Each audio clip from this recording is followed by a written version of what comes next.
Hello and welcome to this week's edition of Newsgram.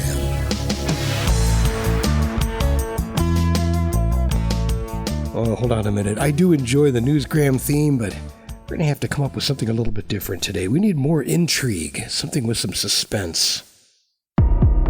There we go. Let's go with that one.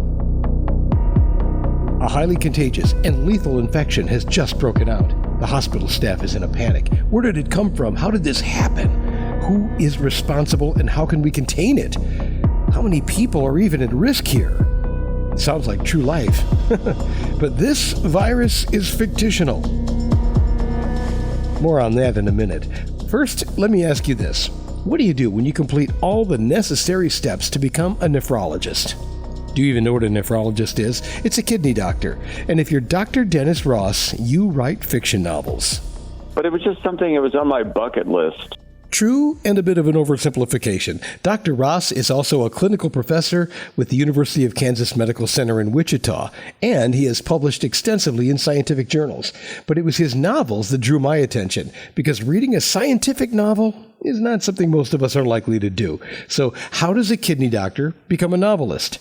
Telling a page-turning story is a lot different than writing articles in a scientific journal. Actually, I had gone to a writing class in Cape Cod, taught by best-selling authors who were physicians. Well, that couldn't be more perfect. And they say write about what you know. So the first book is about kidney failure, dialysis, and transplants, and it's called The Perfect Match. I'm a nephrologist, so I've dealt with a lot of patients with that. And I wanted to educate the public about what people go through if they face the need for dialysis or a transplant. And I thought writing it in a fictional story with lots of twists and turns would encourage them to read the whole book. The Perfect Match is about a young man who just started college when he was diagnosed with end-stage renal disease, which means he's going to need dialysis immediately and ultimately a new kidney. So he's placed on a transplant waiting list. Without getting too deep into the twists and turns here, this story asks the question, how far would you go to save someone you love? When I found some success with that, and my patients and others seemed to like it, encouraged me to write the second novel, The Lethal Elixer. A mystery novel about a what-if pandemic. This is a story about an outbreak of Ebola in the United States. And the Ebola just occurs out of the blue in a young person who happened to be working in the laboratory in virology. So the immediate thing was a tremendous panic at the hospital saying, oh my gosh, where did he catch this thing? And it turns out he was a loner. He never traveled anywhere. There was no evidence that he had been to Africa or any third world nation where he might have contracted this. So then the search is on to find the source. And this leads to rather panic across the United States as more and more patients develop the infection. You want me to tell you how it happened? I can't do that.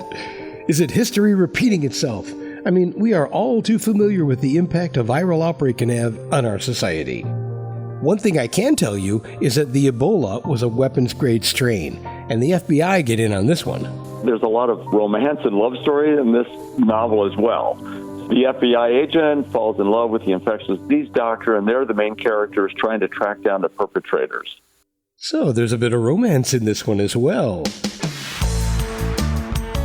Intrigue and romance. And to find out more, you should read this one. The Lethal Elixir by Dennis Ross is available at Amazon, Barnes & Noble, and we even put a direct link in the show notes for you so you can just go right there.